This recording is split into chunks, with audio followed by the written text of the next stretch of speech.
આટકોટમાં હર ઘર તિરંગા અભિયાન અંતર્ગત ભવ્ય તિરંગા યાત્રાનું આયોજન કરવામાં આવ્યું હતું. જૂના બસ સ્ટેન્ડથી સરદાર ચોકડી સુધી યોજાયેલી યાત્રામાં કેબિનેટ મંત્રી કુંવરજીભાઈ બાવળિયાની વિશેષ ઉપસ્થિતિ રહી હતી.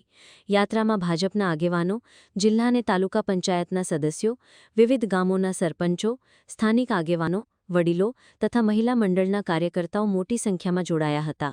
યાત્રાના માર્ગમાં 108 એમ્બ્યુલન્સને પસાર થવા માટે તિરંગા યાત્રાને રોકી માર્ગ આપવામાં આવ્યો હતો. સરદાર ચોકડી ખાતે કુંવરજીભાઈ બાવળિયાએ સરદાર વલ્લભભાઈ પટેલની પ્રતિમાને પુષ્પહાર અર્પણ કર્યો હતો. હાથમાં તિરંગો અને હૃદયમાં દેશભક્તિ સાથે વિદ્યાર્થીઓ સહિત સૌએ રાષ્ટ્રપ્રેમ, એકતા અને અખંડિતતાનો સંદેશ આપ્યો હતો. આજે જસદણ તાલુકા ખાતે આટકોટ ખાતે